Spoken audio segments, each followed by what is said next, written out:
Bonjour à tous, c'est Sepa45, j'espère que vous allez bien et aujourd'hui on se retrouve pour une nouvelle vidéo tutoriel sur comment organiser sa team BF3 en mode ruée. Alors durant cette vidéo, vous pourrez apercevoir différents tutos sur par exemple les classes à choisir, les armes à choisir, les équipements, les spécialisations des squads à privilégier, etc. etc. J'espère que cette vidéo va vous plaire. Dites-moi dans les commentaires si ce concept vous a plu. N'hésitez pas à laisser un petit j'aime. Allez, c'est parti. Grand 1, les maps sans véhicule. Les maps que je dis maps sans véhicule sont des maps étroites. Par exemple, dans Opération Métro et dans Grand Bazar, avec toutes ces petites ruelles et tous ces couloirs très étroits, ceci facilite le corps à corps.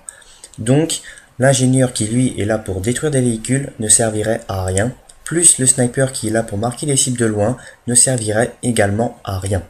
C'est pour cela qu'il vaut mieux faciliter le médecin et le support. Alors, pourquoi 3 médecins et pourquoi un support? Nous allons déjà commencer par expliquer pourquoi un support.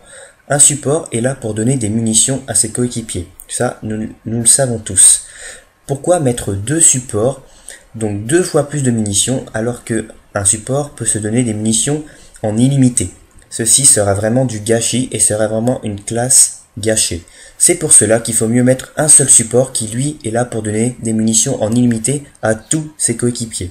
Et ensuite, pourquoi 3 médecins? Ça se complète avec le support. Si vous mettez un support, vous n'allez pas mettre 3 ingénieurs, donc forcément 3 médecins. Comme ça, si 2 médecins meurent, il y aura toujours un troisième pour pouvoir les réanimer. Les classes médecins et support. Pour ce qui est de la classe médecin, tout d'abord, l'arme. Vous choisissez l'arme que vous voulez. Alors de préférence une arme d'assaut, donc par exemple la M16A3 ou la EK971 ou la K74M, n'importe l'arme qui vous va le mieux. Ensuite, en premier accessoire, vous mettez un accessoire qui vous plaît aussi, que ça soit un viseur Cobra, un viseur point rouge, un viseur holographique, un viseur 3,4, enfin on s'en fiche, le viseur qui vous convient le mieux. Ensuite, en deuxième accessoire, vous avez le choix entre bipied ou garde-main. Je vous conseille garde-main car garde-main est beaucoup plus efficace que bipied. J'en vois pas beaucoup qui jouent avec des bipieds sur des armes d'assaut. Et en troisième accessoire, sur petite map, il vaut mieux privilégier le silencieux qui vous rendra plus furtif et le viseur laser, ou le viseur laser qui rend la précision au corps à corps beaucoup plus efficace et puissant. Et enfin, en ce qui concerne les accessoires, privilégiez les défibrillateurs et le medikit pour donner des soins et pour réanimer. Passons maintenant à la classe support. Alors le support, comme je l'avais dit avant, il est là pour distribuer des munitions à ses coéquipiers et en même temps de couvrir ses coéquipiers. Car oui, le support est aussi là pour faire des tirs de suppression vu que normalement, généralement, il a une grosse arme entre les mains avec beaucoup de munitions, donc il peut vraiment tirer à un endroit pour faire des tirs de suppression et permettre à ses coéquipiers de contourner les ennemis et donc de les rendre un peu discrets. Alors, ce que je peux vous proposer avant tout en termes de soutien, c'est vraiment de prendre une grosse péteuse. Comme par exemple la M249. Alors, qu'est-ce que vous pouvez mettre sur la M249 en termes d'accessoires? Alors, en accessoire numéro 1, je vous conseille de mettre un viseur. Alors, que ce soit un viseur point rouge, un viseur holographique ou un viseur 3,4, c'est à vous de voir, c'est vous qui décidez en termes de viseur. Ensuite, en deuxième accessoire, il y a soit garde-main, soit bipied. Alors moi, je peux vous conseiller bipied. Alors pourquoi bipied? Tout simplement parce que quand vous êtes sur une surface plane, vous vous allongez, le soldat, lui, va sortir ses bipieds et va se positionner. Et comme ça, vous pourrez bombarder une zone sans que l'arme ne bouge une seule fois. Et enfin, en troisième accessoire, je vous propose de mettre munitions pour avoir beaucoup plus de munitions dans la M249. Et normalement, avec un chargeur de M249 plus munitions, je pense qu'on peut tuer facilement 9-10 ennemis, voire plus, sans recharger une seule fois. Donc généralement dans la partie, si la partie a environ une demi-heure, vous devez recharger, aller peut-être 4-5 fois dans la partie. C'est vraiment pas énorme. Et en ce qui concerne les accessoires, alors vous avez le choix entre soit de mettre du C4, soit de mettre mortier, ou soit de mettre Claymore. Alors là, c'est votre choix. Soit, dans les petites maps, généralement, il vaut mieux mettre soit du C4, soit des Claymore. Moi, je vous conseillerais de mettre des Claymore. Pourquoi? Parce que déjà c'est beaucoup plus discret que le C4, parce que si vous posez du C4 vers les bombes, attention, pas sur la bombe, il faut pas le faire, ça c'est vraiment très désagréable. Si vous mettez du C4 vers les bombes, ça se voit directement, un gros truc noir collé au sol, bon, ça se voit. Alors qu'une clé mort, vous la mettez dans un coin de mur, ça ne se voit absolument pas et ça vous fait un kill gratuit. Voilà en ce qui concerne la classe support. Grand 2, les maps avec véhicule.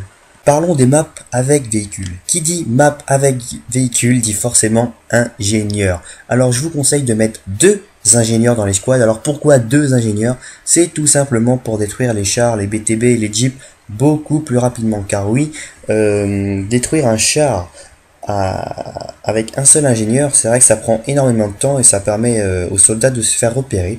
Alors que si vous êtes 2 à tirer sur le char, il ne saura même pas où mettre la tête, donc il sera complètement déstabilisé. Il y en a un qui tire à l'avant, ou un qui tire sur le côté, puis un qui tire à l'arrière, donc là le char va être complètement déstabilisé, et il ne pourra rien faire, et vous aurez détruit le char extrêmement rapidement. Donc voilà, vaut mieux privilégier 2 ingénieurs.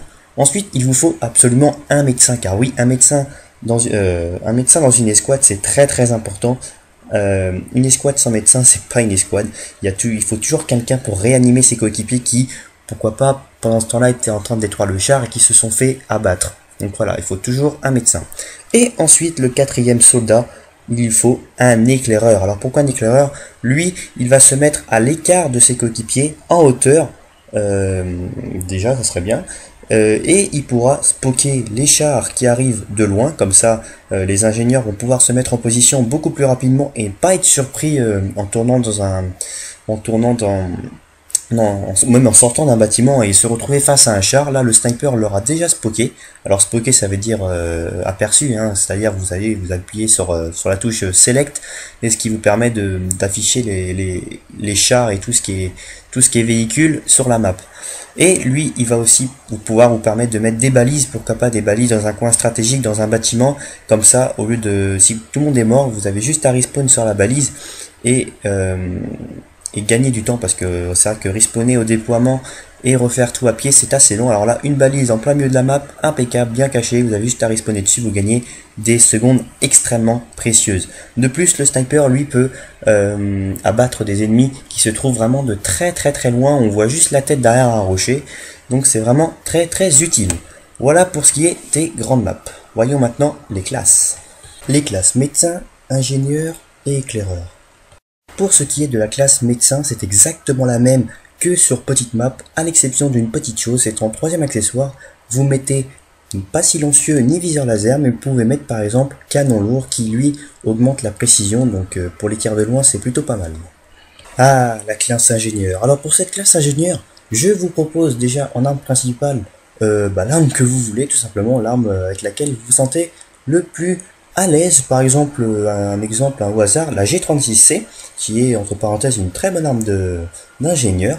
Donc en premier accessoire, c'est comme toutes les autres classes, vous mettez ce que vous voulez, donc le viseur que vous voulez.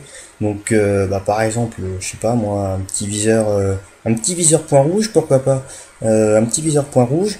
Ensuite, en second accessoire, je vous conseille de mettre garde-main au lieu de bipied, parce que bipied ça sert à rien sur les cases d'ingénieur, donc garde-main c'est mieux.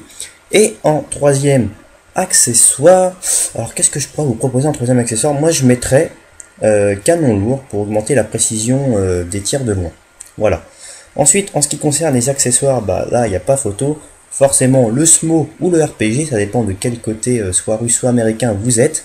Et enfin le chalumeau pour enfin réparer tout ce qui est véhicule, donc Jeep, tank, hélico, etc.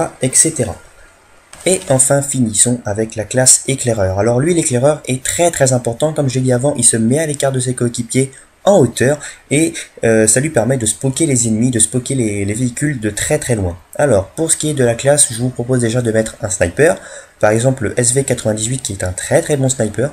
Ensuite en accessoire, alors moi je m'y connais pas très bien en accessoire vu que j'utilise très peu l'éclaireur, une lunette x12, un bipied pour pouvoir être le plus stable possible et pourquoi pas un silencieux si vous voulez être vraiment très discret dans les montagnes. Ensuite en équipement, je vous conseille de mettre une balise radio, déjà comme je vous l'ai expliqué, pour le mettre dans un bâtiment pour pouvoir que votre escouade respawn sur cette balise et évite de refaire tout à pied du déploiement jusqu'à leur zone. Et en équipement secondaire, pourquoi pas le MAV micro-drone qui permet de